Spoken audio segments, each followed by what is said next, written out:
Hello everyone, myself CA Kajal Deroliya. उम्मीद करते हैं सब बहुत बहुत अच्छे होंगे। हमारा आज का जो टॉपिक है वो है कैश फ्लो स्टेटमेंट। अगर हम बात करें सीए इंटरमीडिएट स्टूडेंट्स की ग्रुप 1 पेपर 1 की, दैट इज अकाउंटिंग की, तो उसमें हमारे पास एक चैप्टर है कैश फ्लो स्टेटमेंट। अच्छा, कैश फ्लो स्टेटमेंट भी कंपनीज अकाउंट का पार्ट है और हमने कंपनीज अकाउंट के लिए पहले ही एक फाइनेंशियल स्टेटमेंट ऑफ कंपनीज का जो चैप्टर है उस पर पूरा डिस्कशन, पूरा का पूरा लेक्चर्स हमने डाला हुआ है। अगर आपने फाइनेंशियल स्टेटमेंट ऑफ कंपनीज नहीं देखा है तो उसकी लिंक हम आपको डिस्क्रिप्शन बॉक्स में दे देंगे, वहां से आप पहले वो चैप्टर कंप्लीट कर लेना, ठीक है।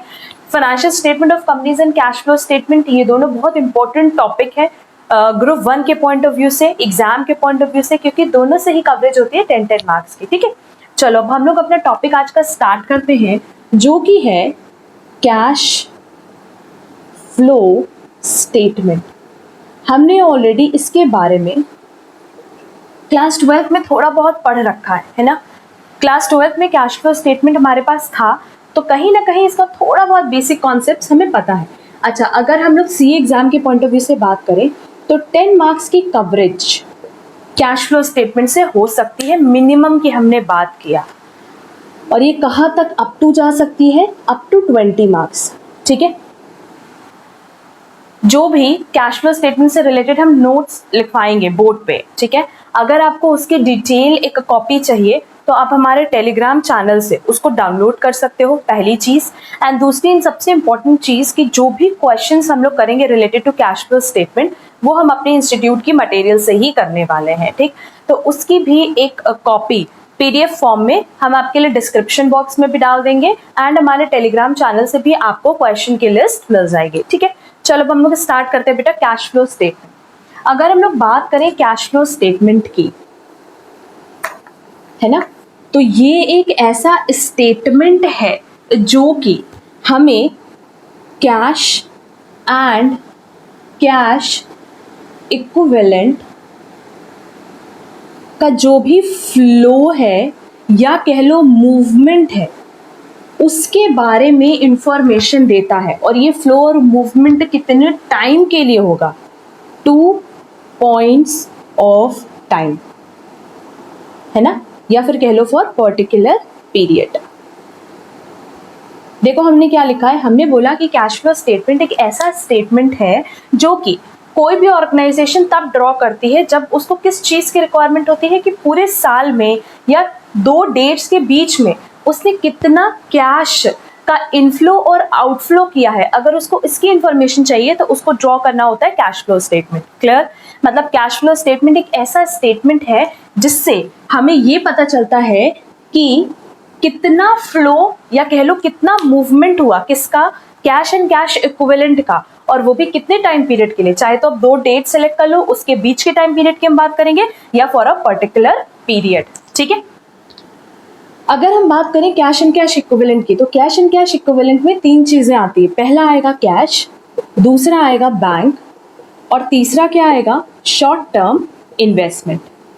अब देखो ये शॉर्ट टर्म इन्वेस्टमेंट इतनी शॉर्ट टाइम के लिए होती है, दैट इज ये मैच्योर करेगी विद इन 3 मंथ्स, मतलब 3 महीने के अंदर अंदर इसकी मैच्योरिटी हो जानी चाहिए, तभी हम इसको किसकी लिस्ट में लेंगे, कैश एंड कैश इक्विवेलेंट की। और बैंक में हम और क्या नहीं लेते, बैंक ओडी ओवरड्राफ्ट को हम कभी भी बैंक का पार्ट नहीं मानते, ठीक है।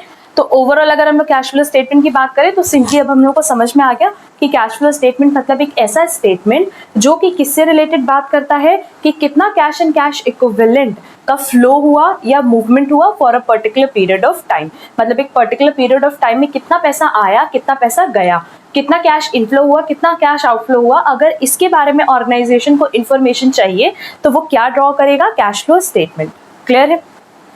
हम लोग जर्नली अपनी लाइफ में भी, प्रैक्टिकल लाइफ में भी तो यही करते हैं कि अगर हमें ये पता करना होता है कि 1 जनवरी को हमें जो अमाउंट मिली थी उसमें से कितना बैलेंस हमारे पास 31 जनवरी को बचा है, तो हम सिंपली क्या करते हैं कि स्टेटमेंट बना लेते हैं और उसमें हम ये लिखते हैं कि हमारे पास कितना पैसा आया, दैट इज इनफ्लो हुआ, और उसमें से हमने कहाँ कहाँ खर्चा किया, दैट इज आउटफ्लो। तो रिमेनिंग बैलेंस हमारे पास कब आ जाता है, at the end of the month. वही चीज ऑर्गेनाइजेशन भी करती है। अगर उसको ये समझना है कि कितना cash inflow and cash outflow हुआ, दैट इज कैश का कितना मूवमेंट हुआ है ड्यूरिंग द पीरियड, अगर इसके बारे में जानना हो तो हम क्या ड्रॉ करेंगे बेटा, cash flow statement. Hopefully clear है। अच्छा, अब ये जो आप कैश फ्लो स्टेटमेंट बनाते हो, इसको नोट करना है तो कर लो, हम यहाँ लिख लेते हैं। अगर हम कैश फ्लो स्टेटमेंट की बात करें तो ये जो कैश फ्लो स्टेटमेंट हम ड्रॉ करते हैं, इसमें हम लोग 3 एक्टिविटीज को कवर करते हैं। ये कौन कौन सी एक्टिविटीज हैं? पहली है cash flow from operating activities. अभी हम सब एक एक करके समझाएंगे। अभी हम सिर्फ नोट कर रहे हैं कि ये जो कैश एंड कैश इक्विवेलेंट का फ्लो है या मूवमेंट है, इसको हम कितने पार्ट्स में डिवाइड करते हैं? तो 3 पार्ट्स में डिवाइड करते हैं। Cash flow from operating activities, cash flow from investing activities and last is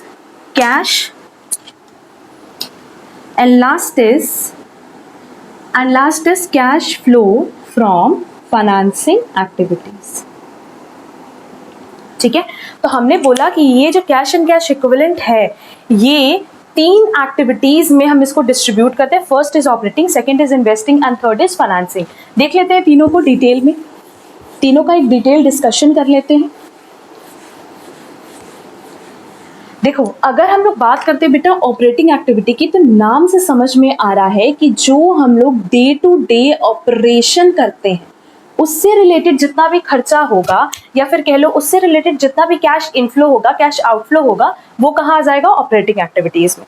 let's say कि मेरा बिजनेस है कोई आइटम बना करके बेचने का, ठीक है, तो जो भी हम गुड्स में मैन्युफैक्चरिंग कर रहे हैं, वो गुड्स मेरे लिए क्या हो गया? ऑपरेटिंग एक्टिविटीज हुई ना, क्योंकि बेसिकली हमारा काम क्या है? उस गुड्स को मैन्युफैक्चर करके उस गुड्स को मार्केट में सेल कर देना, तो वही तो मेरे लिए ऑपरेटिंग एक्टिविटीज है। तो उस एक्टिविटी से रिलेटेड जितने भी कैश इनफ्लो आउटफ्लो होंगे, वो हम कहाँ डाल देंगे? ऑपरेटिंग एक्टिविटीज में। क्लियर? नेक्स्ट जो हमने लिखा है इन्वेस्टिंग एक्टिविटीज, तो इन्वेस्टिंग नाम से समझ में आ रहा है कि कहीं हमने पैसा इन्वेस्ट किया, और हम पैसा कहाँ इन्वेस्ट करते हैं? 2 जगह हम पैसा इन्वेस्ट करते हैं, एक तो असेट्स में इन्वेस्ट करते हैं और एक इन्वेस्टमेंट में पैसा इन्वेस्ट करते हैं, है ना। अगर बिजनेस पॉइंट ऑफ व्यू से बात करें तो एक तो हम फिक्स्ड एसेट खरीद लेते हैं, और एक लॉन्ग टर्म इन्वेस्टमेंट की बात करें। शॉर्ट टर्म इन्वेस्टमेंट की बात नहीं करें, लॉन्ग टर्म इन्वेस्टमेंट में, क्योंकि हम जब पैसा इन्वेस्ट करते हैं तो लॉन्ग टाइम के लिए करते हैं। तो जो भी आपकी इन दोनों एक्टिविटी से रिलेटेड कैश इनफ्लो और कैश आउटफ्लो होगा, वो कहाँ चला जाएगा? इन्वेस्टिंग एक्टिविटीज में। अभी हम सिर्फ ऊपर एक पॉइंट समझा रहे हैं। And last is financing activities. Financing activities मतलब फाइनेंस मतलब पैसा, कि आपको कहाँ से मार्केट से पैसा आप उठा सकते हो। अगर हम बात करें मार्केट से पैसा उठाने की, तो मार्केट से हम पैसा ले सकते हैं किस किस फॉर्म में? एक तो इक्विटी शेयर्स या प्रेफरेंस शेयर्स के फॉर्म में ले सकते हैं, ठीक है मैम। नेक्स्ट डिबेंचर्स के फॉर्म में ले सकते हैं, ठीक है। And last is bank loan. अगर हम मार्केट से बात करें बेटा, तो 2 ही तो फॉर्म होता है पैसे उठाने का। एक तो चाहे तो आप बैंक से लोन ले लो, बट अगर आपको बैंक से लोन नहीं लेना है, तो उस केस में आप लोगों से लोन लो। और लोगों से लोन हम किस तरीके से लेते हैं? In the form of equity share, preference share और डिबेंचर्स, कि हमने उनको ये इशू किया और बदले में वो हमें पैसा देते हैं। तो फाइनेंसिंग एक्टिविटीज क्या बताती है कि जहां जहां से आप फाइनेंस जनरेट कर सकते हो, दैट इज पैसे जनरेट कर सकते हो, मार्केट से पैसे उठा सकते हो, वो सारी एक्टिविटीज कहाँ जाएगी? Financing activities. तो फाइनेंसिंग एक्टिविटीज में क्या क्या आएगा बेटा? इक्विटी शेयर आएगा, प्रेफरेंस शेयर आएगा, बैंक लोन आ जाएगा एंड डिबेंचर्स आ जाएगा। तो इनसे जो भी कैश इनफ्लो होगा, कैश आउटफ्लो होगा, वो कहाँ जाएगा? Financing activities. क्लियर? ठीक है। अच्छा, अगर इन्वेस्टिंग एक्टिविटीज की बात करें तो हमने सिंपली बताया असेट एंड इन्वेस्टमेंट, बट अगर इन्वेस्टमेंट से रिलेटेड कोई भी इनकम भी जनरेट होगी, जैसे आपने देखा होगा कि अगर हम कहीं पैसा इन्वेस्ट करते हैं तो उस केस में हमें इंटरेस्ट मिलता है या डिविडेंड मिलता है, तो वो सारी चीज़ें भी, वो भी जो आपका कैश इनफ्लो हो रहा है, वो कहाँ चला जाएगा? इन्वेस्टिंग एक्टिविटीज में। एंड सेम अगर हम इक्विटी शेयर इशू करें, प्रेफरेंस शेयर इशू करें, तो हम डिविडेंड भी पे करेंगे, करते ही है ना। एंड अगर मान लो हमने डिबेंचर्स या बैंक लोन लिया तो हम इंटरेस्ट भी पे करेंगे, है ना। तो ये जो पेमेंट हम कर रहे हैं, दैट इज कैश आउटफ्लो कर रहे हैं, क्योंकि ये सारी एक्टिविटीज किससे रिलेटेड है? फाइनेंसिंग एक्टिविटी से रिलेटेड है। तो ये जो डिविडेंड पे किया, इंटरेस्ट पे किया, वो भी कौन सी एक्टिविटी मानी जाएगी? Financing activity. क्लियर है? तो ये ओवरऑल हमारे पास 3 एक्टिविटीज थी, operating activities, investing activities and financing activities. अगर इन्वेस्टिंग एक्टिविटीज की बात करें तो सिंपली जब हम मार्केट में कहीं पैसा इन्वेस्ट करते हैं, तो जनरली हम 2 फॉर्म में करते हैं, असेट एंड इन्वेस्टमेंट। फाइनेंसिंग मतलब जब हम मार्केट से पैसा उठाते हैं, either in the form of share, debenture और बैंक लोन। और बाकी जो आपकी डे टू डे एक्टिविटीज से रिलेटेड जितना भी कैश इनफ्लो आउटफ्लो होगा, वो कहाँ चला जाएगा? ऑपरेटिंग एक्टिविटीज में। हमने क्या बोला कि जितना भी कैश इनफ्लो आउटफ्लो होगा related to day to day जो आप बिजनेस कर रहे हो उससे रिलेटेड जो भी इनफ्लो आउटफ्लो होगा बेटा वो कहाँ जाएगा, ऑपरेटिंग एक्टिविटीज में। क्लियर है? अच्छा, इसको लर्न कराने के लिए एक और सिंपल तरीका है। हमने जो शेड्यूल 3 पीएल अकाउंट और बैलेंस शीट देखा था ना, हम उसी की बात कर रहे हैं इस पॉइंट ऑफ टाइम पे। ठीक है, देखो बैलेंस शीट, तो बैलेंस शीट में अपने को याद होगा कि हम लोग सबसे पहले लेते हैं शेयर कैपिटल, फिर लेते हैं रिजर्व्स एंड सरप्लस, है ना, फिर था हमारा non current liabilities, current liabilities, याद होगा? ठीक है, नेक्स्ट जब असेट पे चलते हैं तो आता है non current assets. Current asset हम यहाँ पे सिर्फ हेडिंग लिख रहे हैं बेटा आप लोग के लिए। और लास्ट क्या था मेरा, करंट असेट था, हाँ, और कुछ था क्या? नहीं मैम, और कुछ तो नहीं था। ठीक है, तो ये मेरी लायबिलिटी साइड थी और ये मेरा था असेट साइड। अब देखो बोर्ड पे, अगर हम नॉन करंट असेट की बात करें तो इसी में तुम्हारे पास फिक्स्ड असेट दिया हुआ था, याद होगा, और इसी में हमारे पास इन्वेस्टमेंट दी थी, लॉन्ग टर्म की दी थी ना। तो ये जो नॉन करंट असेट है इससे रिलेटेड जितना भी कैश इनफ्लो और आउटफ्लो होगा उसको हम क्या मानेंगे, इन्वेस्टिंग एक्टिविटीज। क्लियर? ठीक है। अच्छा, वैसे ही अगर share capital and non current liabilities से रिलेटेड कोई भी इनफ्लो आउटफ्लो होगा तो वो मेरे लिए कैसी एक्टिविटी हो गई, फाइनेंसिंग एक्टिविटीज।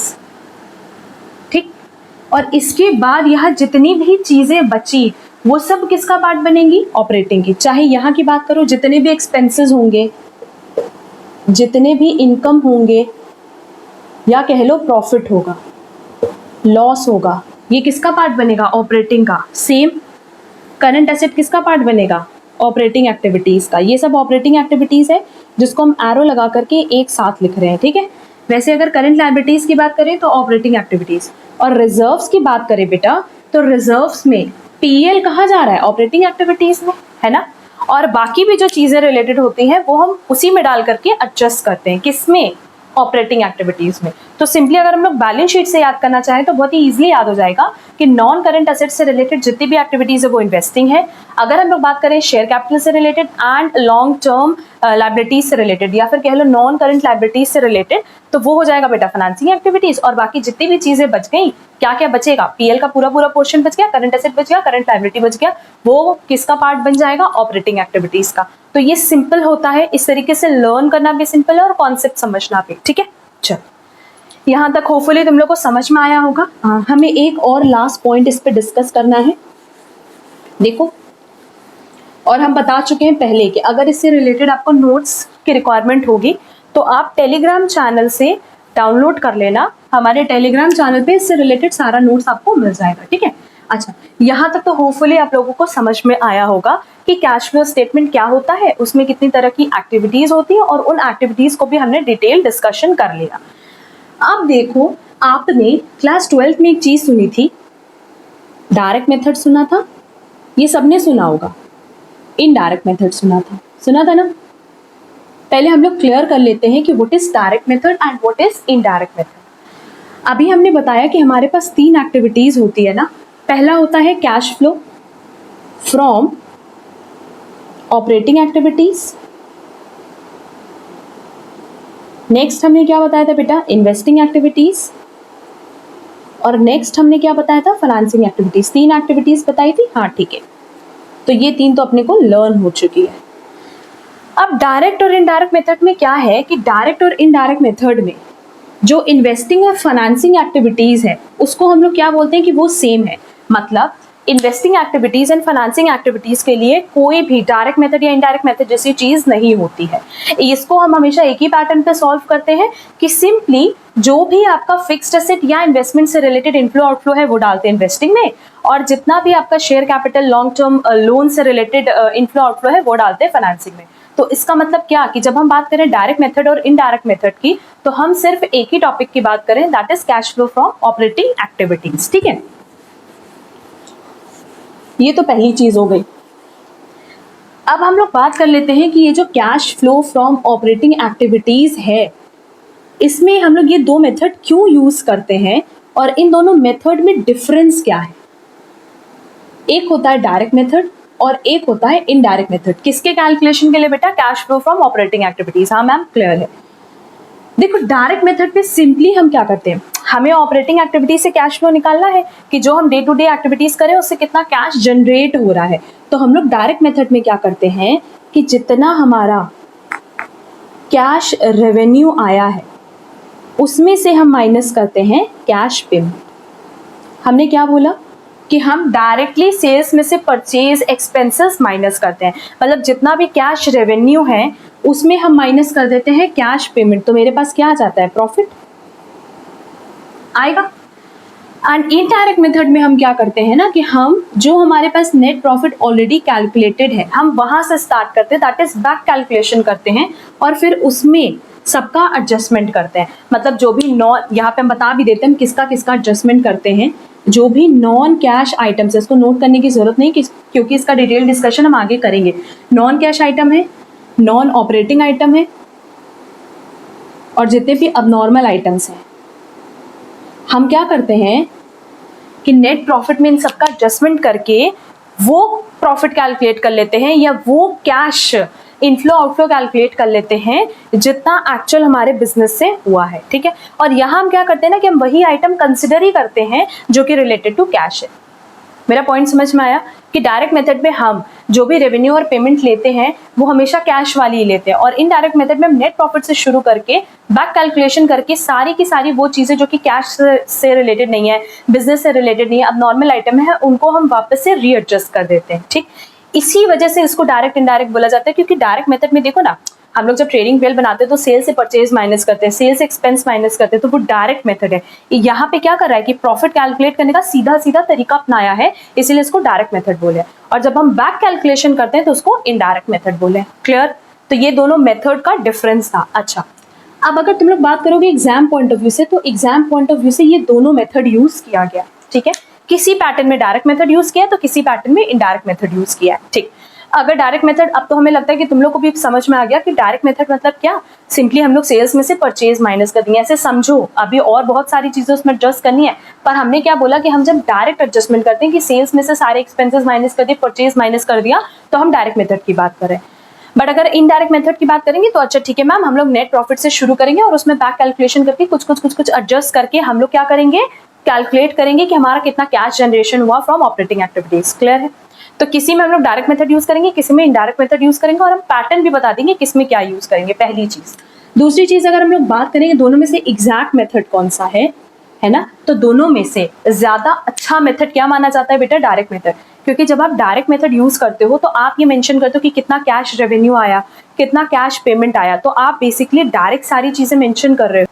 फ्यूचर में आप सोचो ना कि आपको ये पता होगा कहाँ कहाँ कितना खर्चा हुआ है, तो उसको कैसे कंट्रोल करना है, फ्यूचर में कहाँ कितना रिस्ट्रिक्शन लगाना है, उसके बारे में हमें पता चल पाता है due to direct method. But indirect method से तो ये नहीं पता चलेगा क्योंकि हमने तो नेट प्रॉफिट से शुरू किया, तो हमें यही नहीं पता कि कितने खर्चे हुए, कितने इनकम हुआ है। क्लियर है? अच्छा, और दूसरी चीज अगर हम लोग बात करें practical life point of view से, तो हम लोग इनडायरेक्ट मेथड ही यूज करते हैं। हमने क्या बोला? प्रैक्टिकल। हमने एग्जाम पॉइंट ऑफ व्यू से नहीं बोला, हमने बोला प्रैक्टिकल लाइफ की अगर हम बात करें तो हम लोग जनरली इनडायरेक्ट मेथड यूज करते हैं, क्योंकि इनडायरेक्ट मेथड एक बार आप समझ गए बहुत ईजी टू यूज होता है। क्लियर है? अच्छा, अगर इसमें से कुछ भी आपको नोट करना है तो कर लो, हम लास्ट अपना फॉर्मेट बता करके पैटर्न डिस्कस करेंगे। इसको नोट करना है बेटा तो कर लो। चलो, ये हमारा पूरा कॉन्सेप्ट था related to cash flow statement. अब हम लोग किस पे बात करेंगे बेटा? पहले तो एक फॉर्मेट देख लेते हैं, अभी तक हमने फॉर्मेट बनाया नहीं है, एक छोटा सा फॉर्मेट बना देते हैं और फॉर्मेट बनाने के बाद एग्जाम पॉइंट ऑफ व्यू से हम लोग इस पे डिस्कशन कर लेते हैं। लास्ट टाइम हम बता रहे हैं कि इससे रिलेटेड सारे के सारे नोट्स और सारे न्यूमेरिकल आपको कहाँ मिलेंगे? टेलीग्राम चैनल पे। चलो देखो, अगर हम लोग बात करते हैं फॉर्मेट की, हम यहाँ पे याद रखना फॉर्मेट को लेकर के थोड़ा स्पेसिफिक होना होता है, क्योंकि हम भले ही कितना भी सही आंसर निकाल लें बट प्रेजेंटेशन सही नहीं होने पे मार्क्स कटता है। कंपनी का नेम लिखेंगे बेटा, ठीक, पहली चीज। फिर लिखेंगे कैश फ्लो स्टेटमेंट, ठीक है। फिर लिखेंगे फॉर द ईयर एंडेड, क्योंकि जब भी ये हम बनाते हैं तो ये एक पर्टिकुलर पीरियड के लिए ड्रॉ होता है, ठीक है। या कह लो कि 2 पॉइंट्स ऑफ टाइम के बीच का होगा। हम जनरली क्या करेंगे ना, 3 कॉलम बनाते हैं। क्यों बनाएंगे ये भी समझो। पहला होता है cash flow from operating activities,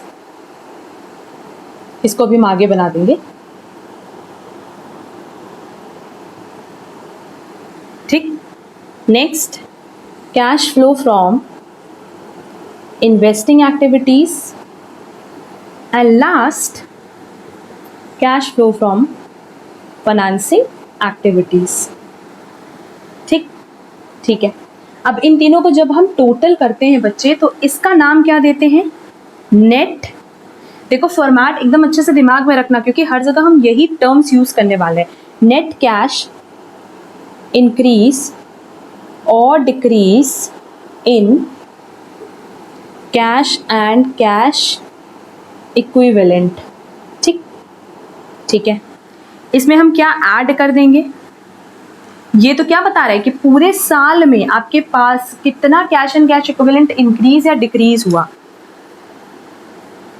उसको हम ऐड कर देंगे। हाँ, ये लिखेंगे cash and cash equivalent in the beginning of the period, मतलब इस पीरियड के स्टार्ट में, मतलब जो दो पॉइंट हमने सेलेक्ट किया था उसके स्टार्टिंग में हमारे पास कितना कैश एंड कैश इक्विवेलेंट है, ठीक है।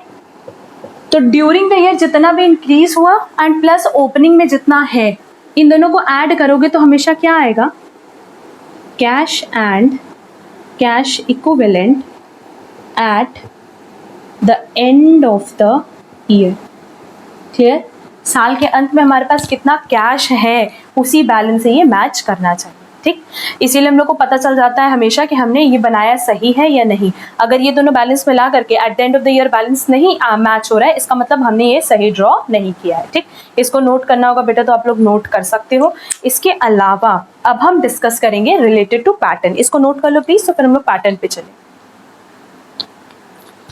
यहाँ तक हमें लगता है कि आप लोग को समझ में आ गया होगा। अब हम किसकी बात करेंगे, एग्जाम पॉइंट ऑफ व्यू से, क्योंकि सिंपली हमें ये समझना है कि भाई हमें कैश फ्लो स्टेटमेंट में पढ़ना क्या है, क्योंकि 10 to 20 मार्क्स की अगर इस चैप्टर से कवरेज होती है ना, तो ये चैप्टर हमारे लिए बहुत इंपॉर्टेंट है। और बहुत ही ईजिली इसको 4 पार्ट्स में डिस्ट्रीब्यूट कर रहे हैं, सो दैट जब हम इसके क्वेश्चंस भी करें ना, तो आप कनेक्ट कर पाओ। देखो, अगर हम लोग बात करते हैं कैश फ्लो स्टेटमेंट की, तो पहले हम लोग ये डिस्कस कर लेते हैं कि हमारे पास कितने पैटर्न पे क्वेश्चन आ सकता है। पहला पैटर्न होगा बेटा जहाँ पे आपके पास समरी ऑफ कैश बुक दी रहेगी, या कह लो आपके पास कैश अकाउंट दिया रहेगा, बैंक अकाउंट दिया रहेगा and short term investment account दिया रहेगा, ठीक है। अगर मेरे पास इसकी इंफॉर्मेशन दी रहेगी तो हम कैश फ्लो स्टेटमेंट कैसे बनाएंगे। सेकेंड पैटर्न है जहाँ पे हमारे पास 2 years की बैलेंस शीट दी होगी प्लस कुछ एडिशनल इंफॉर्मेशन दी होगी। तो ये मेरे पास हो गया बेटा दूसरा पैटर्न, ठीक है। थर्ड, मेरे पास 2 years की बैलेंस शीट दी होगी, ठीक है। 1 साल का प्रॉफिट एंड लॉस दिया होगा, ठीक है, प्लस एडिशनल इंफॉर्मेशन दी होगी, क्लियर। एंड लास्ट पैटर्न है मेरे पास जहां मेरे पास सिर्फ और सिर्फ स्टेटमेंट्स दिए होंगे।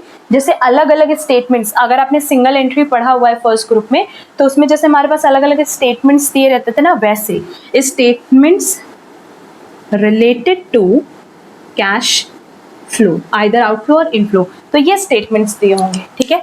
तो मेरे पास हम पूरे इस चैप्टर में 4 क्लास लेंगे और वो 4 क्लास बेसिकली इसी तरीके से चलेगी। अभी तो जो हमने पढ़ाया वो तो आपका बेसिक टॉपिक था, मतलब एक तरह से कह लो बेसिक इंट्रोडक्शन। आप कैश फ्लो स्टेटमेंट कैसे बनाते हैं वो भी हमने बता दिया कि भाई स्टेटमेंट अगर हम लोग ड्रॉ करें तो 3 एक्टिविटीज को ऐड करके कैसे हम लोग उसको ड्रॉ करते हैं, बट अलग अलग पैटर्न पे अलग अलग वे में कैलकुलेशन होता है। तो ये इंपॉर्टेंट है, ठीक है, कि पहला हम लोग के पास समरी दी रहेगी cash book, cash bank, cash account, bank account या फिर शॉर्ट टर्म इन्वेस्टमेंट की। दूसरा, अगर 2 साल की बैलेंस शीट दी है, एडिशनल इन्फॉर्मेशन दी है। तीसरा, 2 साल की बैलेंस शीट दी है, 1 साल का पीएल दिया और एडिशनल इन्फॉर्मेशन दिया है। लास्ट स्टेटमेंट्स दिया हुआ है, मतलब बहुत सारा 10-15 स्टेटमेंट दिया होगा रिलेटेड टू कैश फ्लो। तो इसको देख करके ना बहुत ही ईजिली हम लोग समझ जाते हैं कि अच्छा ये वाला पैटर्न है, और फिर उसके बेसिस पे सॉल्व करते हैं क्वेश्चन। ठीक है, तो आज की क्लास पूरी की पूरी इससे रिलेटेड क्वेश्चंस पे हम लोग डेडिकेट कर रहे हैं। फिर नेक्स्ट क्लास होगी सेकेंड पैटर्न पे, next class third class, next to next class third topic पे, एंड एकदम लास्ट क्लास होगी फोर्थ टॉपिक पे। क्लियर? अच्छा, अब हम लोग ये बात कर लेते हैं कि क्वेश्चंस की जिनके पास इंस्टीट्यूट की मटेरियल है, आईसीआई की मटेरियल है, वो तो मटेरियल यूज कर लेंगे। अदरवाइज हम सारे के सारे क्वेश्चंस आपको डिस्क्रिप्शन बॉक्स में देंगे, या फिर आप टेलीग्राम चैनल से डाउनलोड कर लेना। ठीक है, चलो अब हम लोग स्टार्ट करते हैं बेटा क्वेश्चंस। तो सब अपनी अपनी मटेरियल निकालो, सब मटेरियल निकालो जो अभी नहीं, आ जाओ मटेरियल पे। हम पेज नंबर आप लोग को बता देते हैं,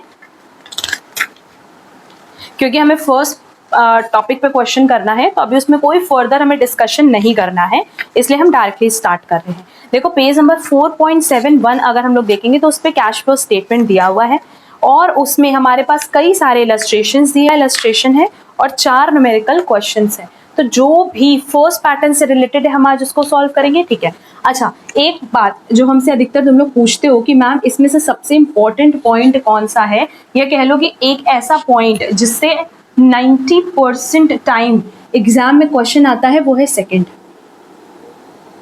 ये सबसे ज्यादा इंपॉर्टेंट पॉइंट है, क्योंकि most of the time second point से ही एग्जाम में क्वेश्चन आता है। ठीक है, चलो अब हम इसको हटा रहे हैं बेटा। एक सेकेंड, हम इसमें ना जो अपनी इंस्टीट्यूट की मैथ है उससे रिलेटेड जो क्वेश्चंस जो इलस्ट्रेशन इसमें है वो लिख दें, तुम लोग के लिए इजी हो जाता है। ऐसे अगर हम लोग बाइफरकेट कर लें, देखो इलस्ट्रेशन 1 तो बेसिक पैटर्न पे है, मतलब इलस्ट्रेशन 1 की अगर बात करें तो ये बेसिक क्वेश्चन है जो कि किसी भी पैटर्न में नहीं आएगा। इलस्ट्रेशन 2 में देखो ये बैलेंस शीट दिया हुआ है ना, तो ये इलस्ट्रेशन 2 यहाँ आ जाएगा। ठीक है, अब देखो इलस्ट्रेशन 3 में समरी दिया है, इलस्ट्रेशन 4 में समरी दिया है, तो 3-4 इसका पॉइंट है या पार्ट है। फिफ्थ में देखो पूरा स्टेटमेंट्स दिया है, तो फिफ्थ क्वेश्चन तुम्हारा फोर्थ पैटर्न पे क्वेश्चन बनेगा। ठीक है, नेक्स्ट देखेंगे बेटा 6 देख लो, 6 में इनकम स्टेटमेंट भी दिया है, तो 6 हो गया इसका पार्ट, क्योंकि उसमें 1 साल की पीएल दिया और 2 साल की बैलेंस शीट दिया है। क्वेश्चन नंबर 7 में 2 साल की बैलेंस शीट दी हुई है। क्वेश्चन नंबर 8 में, क्वेश्चन नंबर 8 भी इसी पैटर्न पे सॉल्व होगा, भले उसमें बैलेंस शीट नहीं दी है 2 साल की, बट उसकी पूरी इन्फॉर्मेशन दी रहती है। ठीक है, क्वेश्चन नंबर 9 में समरी है, क्वेश्चन नंबर 10 में पीएल है, क्वेश्चन नंबर 11 देखो स्टेटमेंट वाइज है, और क्वेश्चन नंबर 12 में बैलेंस शीट। ठीक है, और लास्ट जो हमारे पास प्रैक्टिकल क्वेश्चन है बेटा, चारों प्रैक्टिकल क्वेश्चन देखोगे तो प्रैक्टिकल क्वेश्चन चारों के चारों किससे रिलेटेड है, 1 2 4 सेकेंड पॉइंट से रिलेटेड है। सब में बैलेंस शीट दी है, इसलिए हमने बोला कि ये पॉइंट सबसे ज्यादा इंपॉर्टेंट है। ठीक है, चलो अब इसको स्टार्ट करते हैं।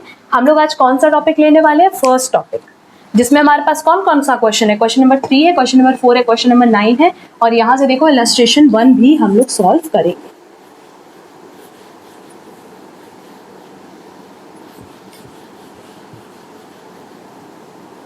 सारा क्वेश्चन तो नो डाउट हम नहीं सॉल्व करवाएंगे, जो हमें लगेगा जो रिक्वायरमेंट होगी उसको हम लोग सॉल्व करेंगे, बाकी हम लोग होमवर्क ले लेंगे। ठीक है बेटा, चलो फर्स्ट इलस्ट्रेशन पे आओ, जो कि हमारे पास कहाँ, पेज नंबर 4.78।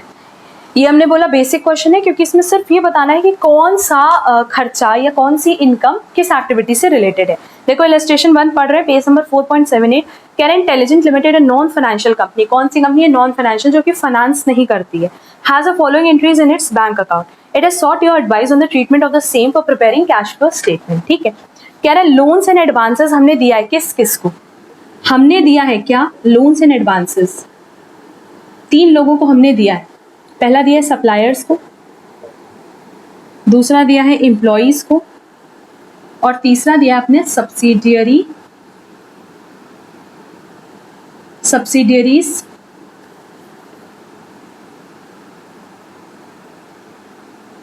कंपनी को। ठीक है, अब देखो अगर हम कह रहे हैं कि हमने लोन्स एंड एडवांसेस दिया है, ठीक, तो उस केस में अगर हमने सप्लायर को दिया बेटा, तो सप्लायर कौन है, सप्लायर हमारे लिए कौन होगा, सिंपली भाई जिनके साथ हम अपना business day to day business कर रहे होंगे, तो उस केस में ये हमारे लिए क्या हो जाएगा, ऑपरेटिंग एक्टिविटीज। अगर हम एम्प्लॉयज़ की बात करें तो उनको भी हम जो भी देंगे वो हमारे डे टू डे ऑपरेशन से रिलेटेड होगा, तो वो भी ऑपरेटिंग एक्टिविटीज़ हो जाएगी। बट अगर हम अपनी सब्सिडरी कंपनी में पैसा लगा रहे हैं तो वो क्या हो गया, इन्वेस्टमेंट हो गया। ठीक है, अगर ये ऑपरेटिंग है दोनों और ये इन्वेस्टमेंट है, तो यहाँ से अगर इंटरेस्ट आ रहा है कहीं से भी, तो सिंपली इतना याद रखना, अगर आपने सप्लायर को लोन दिया तो वो ऑपरेटिंग एक्टिविटी है, तो जो सप्लायर से इंटरेस्ट आ रहा है वो भी ऑपरेटिंग एक्टिविटी होगी। सेम अगर सब्सिडरी कंपनी में आपने अगर सब्सिडरीज कंपनी को लोन दिया है, अगर वो इन्वेस्टमेंट एक्टिविटीज है, तो उससे रिलेटेड जो भी इंटरेस्ट जनरेट होगा वो भी इन्वेस्टमेंट एक्टिविटी होगा। ठीक है, नेक्स्ट आओ, कह रहा है investment made in subsidiary smart limited and dividend receive. Simply क्या हो जाएगा, इन्वेस्टमेंट एक्टिविटीज हो जाएगा, क्योंकि हमने वहां पे पैसा लगाया है। ठीक, dividend paid for the year, dividend कब पे करेंगे, इक्विटी शेयर्स को या प्रेफरेंस शेयर्स को करेंगे, and equity shares and preference shares से रिलेटेड जितनी भी चीजें होती हैं वो हमारी फाइनेंसिंग एक्टिविटीज होती है, तो डिविडेंड पेड भी क्या हो जाएगा, फाइनेंसिंग एक्टिविटीज। अच्छा, अब एक और चीज का ध्यान रखना कि हमने जैसे बताया ना कि सब्सिडरी कंपनी में पैसा इन्वेस्ट किया तो इन्वेस्टिंग एक्टिविटीज है, वहां से इंटरेस्ट आएगा तो भी इन्वेस्टिंग एक्टिविटी है, और अगर वहां हम टीडीएस या फिर कह लो टैक्स का पेमेंट करेंगे तो भी इन्वेस्टिंग एक्टिविटी है। मतलब आप पहले ये देखना कि जो कोर इन्वेस्टमेंट हो रहा है वो किस एक्टिविटी से रिलेटेड है, तो उससे रिलेटेड जितने भी इनकम होंगे, एक्सपेंसेस होंगे, वो भी क्या हो जाएंगे, उसी एक्टिविटी से रिलेटेड। ठीक है, नेक्स्ट पॉइंट में देखो लिखा है कि इंटरेस्ट इनकम आपने अर्न किया था इन्वेस्टमेंट पे, तो इंटरेस्ट इनकम किस में चला जाएगा, इन्वेस्टिंग एक्टिविटीज में, तो जो आप उस पर टीडीएस पे कर रहे हो बट ऑब्वियस वो क्या होगा, इन्वेस्टिंग एक्टिविटी होगी, बट कैश आउटफ्लो होगा। नेक्स्ट कह रहा है interest earned on advances given to supplier, ये जो सप्लायर को हमने लोन्स एंड एडवांसेस दिया था उस पे जो हमें इंटरेस्ट मिला उस पे हमें टीडीएस पे करना पड़ रहा है, तो बट ऑब्वियसली क्या हो जाएगा, ऑपरेटिंग एक्टिविटी, और ऑपरेटिंग में क्या, कैश आउटफ्लो। लास्ट देखो कह रहा है insurance claim received against loss of fixed asset by fire. अच्छा, इंश्योरेंस क्लेम आपको हर साल नहीं मिलता, हर साल तो आग नहीं लगती ना असेट में, तो हर साल आपको इंश्योरेंस क्लेम नहीं मिलेगा। इंश्योरेंस क्लेम का क्या है कि वो जिस ईयर लॉस बाय फायर होगा उसी ईयर मिलना है, क्लियर। और लॉस बाय फायर कोई ऑर्डिनरी आइटम नहीं है, तो ये एक एक्स्ट्रा ऑर्डिनरी आइटम है जिसको आप अलग से डिस्क्लोज करोगे, और ये किस तरह का आपका आइटम हो जाएगा, सिंपली इंश्योरेंस क्लेम है। ठीक है, तो ये आपका हो जाएगा क्या, ऑपरेटिंग एक्टिविटीज। ठीक, बट क्योंकि एक्स्ट्रा ऑर्डिनरी आइटम है तो उसको आपको अलग से मेंशन करना होता है। सिंपली इतना देखना होता है कि अच्छा ट्रेडिंग पीएल का आइटम है या पीएल का आइटम है, तो उसको हम लोग किस तरीके से ट्रीट करेंगे, ऑपरेटिंग आइटम की तरह। ठीक है, आंसर देख लेना, सब सेम दिया हुआ है। अब आओ, फर्स्ट पैटर्न जो था उससे रिलेटेड क्वेश्चन था हमारे पास, question number 3, question number 4 and question number 9, तो वो करते हैं। ठीक है मैम, क्वेश्चन नंबर 3 पे आओ, पेज नंबर दिया है बेटा 4.80, एकदम अच्छे से विथ प्रॉपर फॉर्मेट हम लोग इसको ड्रॉ करेंगे, है ना। देखो क्वेश्चन पढ़ दे पहले। हाँ, कह रहा है इलस्ट्रेशन 3 में from the following information calculate cash flow from operating activities. सिर्फ ऑपरेटिंग एक्टिविटीज से रिलेटेड निकालना है, मतलब क्या पूरा कैश फ्लो स्टेटमेंट ड्रॉ करेंगे, बिल्कुल भी नहीं। कंपनी का नाम नहीं दिया हुआ है, क्या लिखेंगे, कैश फ्लो, या लिखेंगे कैश फ्लो स्टेटमेंट। ठीक, हम पूरा का पूरा फॉर्मेट बताएं, फॉर द ईयर एंडेड, ये भी तो नहीं दिया है।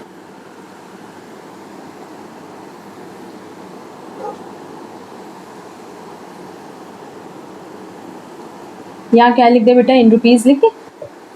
ठीक, और सिर्फ ऑपरेटिंग एक्टिविटी चाहिए तो हेडिंग हम बना देते हैं पहले ही, cash flow from operating activities. तो जितना पूछा है हम सिर्फ उतना ही बताने भी वाले हैं।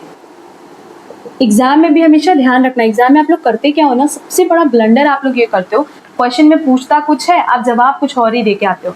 जैसे अगर मान लो ऑपरेटिंग एक्टिविटी से रिलेटेड पूछा है ना बेटा, तो आप सिर्फ ऑपरेटिंग एक्टिविटी से रिलेटेड दो आंसर, क्योंकि अगर आप क्वेश्चन में इन्वेस्टिंग और फाइनेंसिंग के बारे में बता भी रहे हो तो ना उसको एग्जामिनर डील करेगा और ना ही उस पर आपको कोई एक्स्ट्रा मार्क्स मिलने वाले।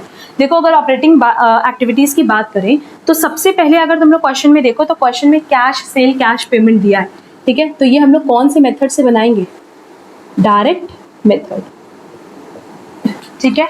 मतलब पैटर्न 1 पे जितना भी क्वेश्चन हमारे पास दिया होगा उसको हम लोग, अगर हमारे पास सारी इंफॉर्मेशन दी है बेटा, तो हम लोग उसको किससे बना लेंगे, डायरेक्ट मेथड से, क्लियर है?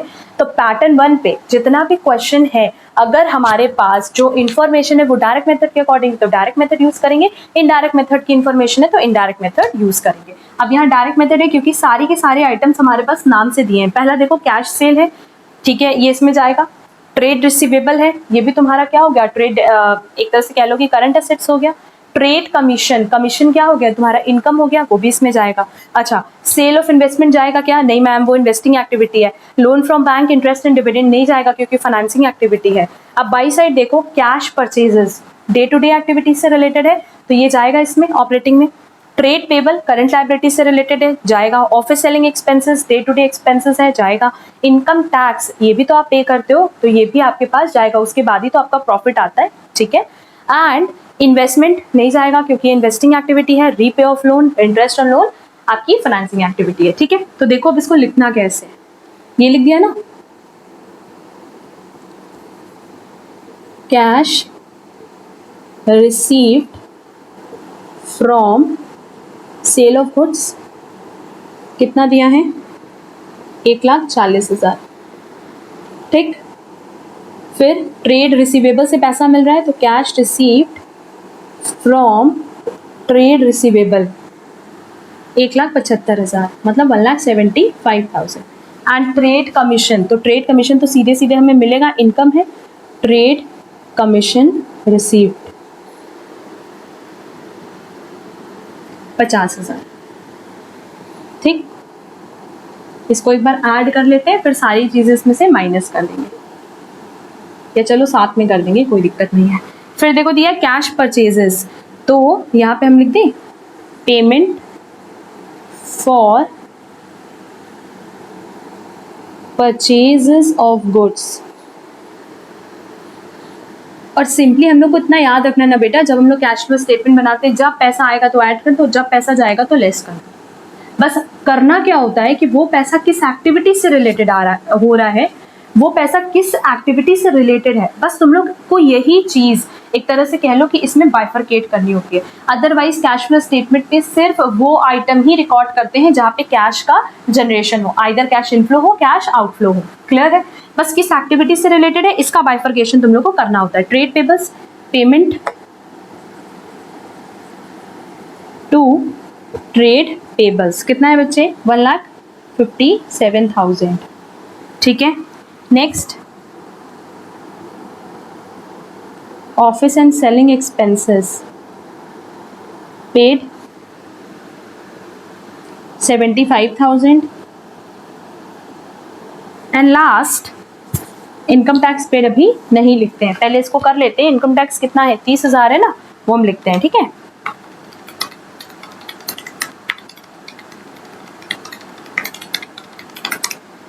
$13,000 आ रहा है,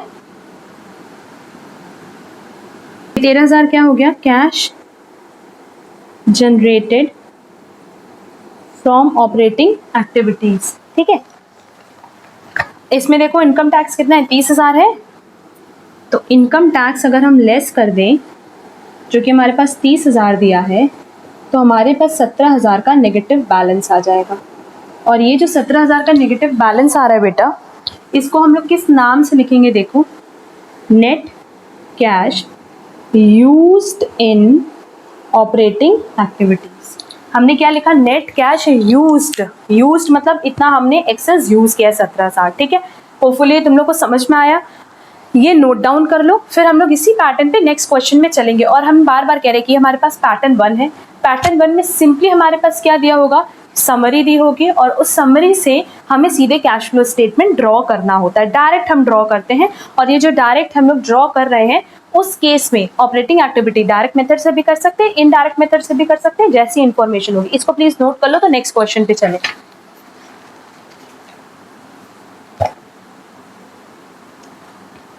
अब आ जाएंगे नेक्स्ट इलस्ट्रेशन पे, जो कि है इलस्ट्रेशन नंबर 4। जल्दी से इसको भी देख लेते हैं।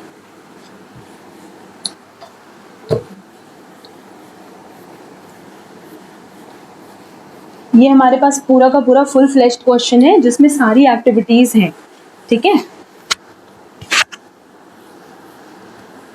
तब हम थोड़ा छोटा छोटा ये ड्रॉ करने वाले हैं, पहले क्वेश्चन पढ़ लें। कह the following summary cash account has been extracted from the company's accounting record. Summary cash account दिया है, पहले हमने बताया था कैश अकाउंट, बैंक अकाउंट या शॉर्ट टर्म इन्वेस्टमेंट अकाउंट दिया रहेगा। कह रहा है prepare cash flow statement of this company hills limited for the year ended 31 March 2012 in accordance with AS3 revised. The company does not have any cash equivalent. ठीक है, cash equivalent नहीं है, मतलब कैश तो है पर बैंक नहीं है, शॉर्ट टर्म इन्वेस्टमेंट नहीं है, मार्केटेबल सिक्योरिटीज नहीं है, कोई दिक्कत नहीं है। जो दिया है उसके बेसिस पे इंफॉर्मेशन बनेगी।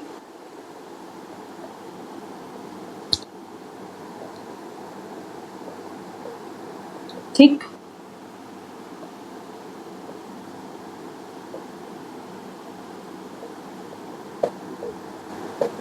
ठीक है। अब यहां से देखो, हम तुम लोगों के लिए 3 कॉलम बनाना शुरू करेंगे। ये 3 कॉलम बनाने का रीजन है बेटा, क्या रीजन है मैम? होता क्या है ना कि जो भी इंफॉर्मेशन एक पर्टिकुलर एक्टिविटी से रिलेटेड है वो यहाँ लिखो और टोटल को बाहर लिखो तो सबसे अच्छा प्रेजेंटेशन माना जाता है। ठीक है, चलो क्वेश्चन पे चले। देखो ये क्वेश्चन दिया हुआ है, पहले ही बोल दिया कि ये रुपीस जो है किस में है, थाउजेंड्स में है, तो हम एज इट इज लिखने वाले हैं। ठीक, सबसे पहली एक्टिविटी क्या थी? Cash flow from operating activities, यही थी ना। तो इससे रिलेटेड जितनी भी एक्टिविटीज हमें दिखेगी हमारे क्वेश्चन में, उसको हम लोग यहाँ नोट डाउन कर ले। सबसे पहले देखो, बैलेंस से तो कोई मतलब है नहीं। ठीक है, बैलेंस मतलब बेसिकली उन दोनों को, ओपनिंग बैलेंस क्लोजिंग बैलेंस को माइनस करने पे नेट प्रॉफिट आता है। तो हम लोग यहाँ इनडायरेक्ट मेथड यूज नहीं करें, हम लोग कौन सा मेथड यूज करें? Direct method. क्यों डायरेक्ट मेथड यूज करें? क्योंकि क्वेश्चन में देखो ना डायरेक्टली सारी इन्फॉर्मेशन दी है, तो बैक कैलकुलेशन करने का कोई मतलब नहीं होता। Receipt from customer, cash received from customer, पैसा आया है ना। कितना पैसा आया बेटा? 2783। क्लियर? उसके बाद इश्यू ऑफ शेयर दिया, सेल ऑफ फिक्स्ड एसेट दिया, इससे रिलेटेड नहीं है तो अभी हम डिस्कशन नहीं करेंगे। Payment to supplier, cash payment to supplier, क्योंकि ये डे टू डे एक्टिविटीज है ना। कितना है बेटा? 2047। नेक्स्ट देखो, payment for fixed asset, again investing activity है, यहाँ से रिलेटेड नहीं है। Payment for overheads, payment for overheads, तो ओवरहेड्स के लिए जब हम पेमेंट करें तो ये तो डे टू डे बिजनेस के लिए कर रहे हैं ना, ये चला जाएगा 115 और पैसा जा रहा है तो माइनस किया। Wages and salaries, wages and salaries paid, कितना है? 69। पेमेंट कर रहे हैं, कैश आउटफ्लो हो रहा है। ठीक है, और हम बार बार कह रहे हैं क्रक्स यही है, जब पैसा आएगा तो लिखो, जब पैसा जाएगा तो माइनस कर दो, सिर्फ पैसे से मतलब है यहाँ पे। ठीक है, टैक्सेशन लास्ट में जाएगा, डिविडेंड जाएगा नहीं, रीपेमेंट ऑफ बैंक लोन जाएगा नहीं। ठीक है, अब देखो 2783 माइनस 2047 माइनस 115 माइनस 69, कितना आ रहा है बेटा? 552 आ रहा है। तो ये 552 क्या हो गया?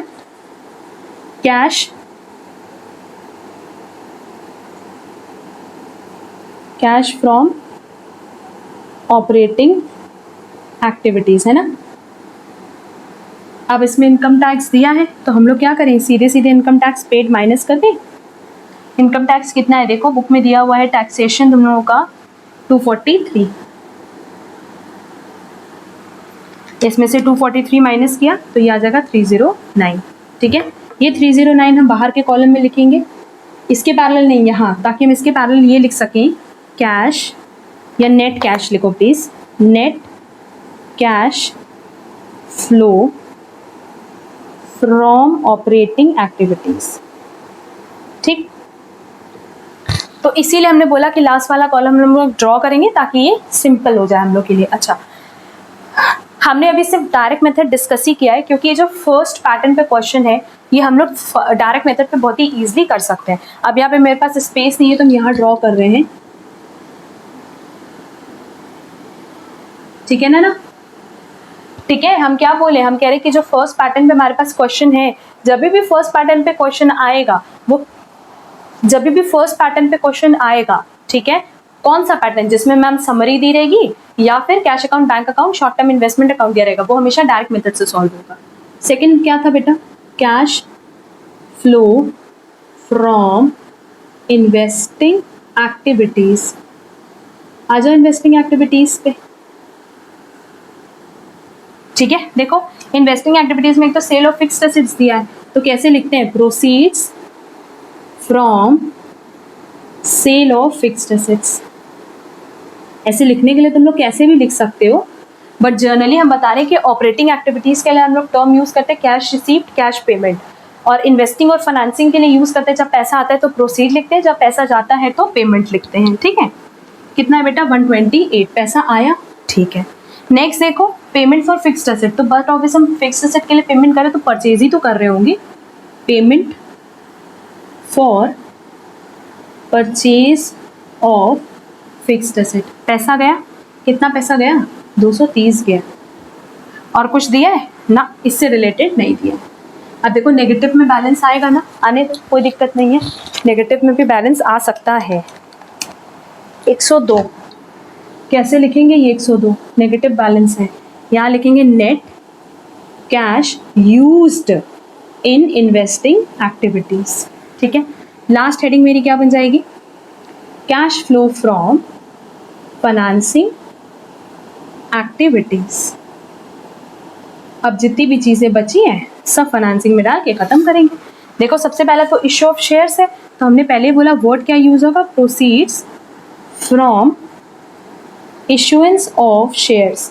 ये सारी चीज़ों पे हम इतना ज़्यादा फोकस इसलिए करते हैं क्योंकि एग्जाम में बहुत रेलेवेंट होता है, हम लोग यही तो फॉर्मेट पे ध्यान नहीं दे पाते हैं, बाकी कॉन्सेप्ट तो सभी को आ जाता है समझ। अगर प्रोसीड्स की बात करें पैसा आया, ठीक है। फिर देखो डिविडेंड्स दिया हुआ है और रीपेमेंट ऑफ बैंक लोन दिया है, तो डिविडेंड पेड कितना दिया है बेटा, डिविडेंड पेड देखो 80 दिया है, हाँ ma'am. Next repayment of bank loan, तो बैंक लोन रीपेड अगेन कितना दिया है, 250। ये भी जहाँ तक हमें लग रहा है नेगेटिव बैलेंस आएगा, है ना। कितना नेगेटिव आ रहा है, 30, तो ये क्या हो जाएगा, net cash again used in financing activities, ठीक है। अब हम क्या करेंगे, देखो ये 309 में उन दोनों को ऐड कर देंगे, या जो लेस है लेस कर देंगे, तो हमारे पास क्या आ जाएगा, नेट कैश इंक्रीज और डिक्रीज ड्यूरिंग द ईयर, ठीक है। पहले इसको नोट कर लो, हम यहीं पे लिखेंगे। अब चलो इसकी कंटिन्यूटी में यहाँ देख रहे हैं, यहाँ स्पेस नहीं है इसलिए यहाँ लिख रहे हैं। साफ क्वेश्चन में बोला कि कैश एंड कैश इक्विवेलेंट नहीं दिया है, तो हम यहाँ लिखेंगे नेट कैश इंक्रीज्ड। इंक्रीज्ड कितना आया, इधर 309 था, 102 माइनस करेंगे और 30 माइनस करेंगे, 309 में 102 और 30, तो 177 आ रहा है। क्या ऐड करेंगे बेटा, cash at the beginning of the year, क्योंकि इसमें क्वेश्चन में क्या बोला है कि हमारे पास कैश कैश इक्विवेलेंट नहीं है, तो 35 हो जाएगा। ये टोटल कितना आएगा, 212, और 212 क्लोजिंग बैलेंस दिया है, तो ये हो जाएगा cash at the end of the year. अगर मान लो हमारे पास इंफॉर्मेशन दी होती, किस चीज़ से रिलेटेड इंफॉर्मेशन दी होती बेटा, कैश कैश इक्विवेलेंट से, तब तो यहाँ पे हम लोग लिखते हैं कैश एंड कैश इक्विवेलेंट, नहीं दिया है तो बात ही खत्म। अब आओ पेज नंबर 4.92 पे, इलस्ट्रेशन नंबर 9, पहले ये नोट कर लो फिर हम लोग चलते हैं इलस्ट्रेशन नंबर 9 पे।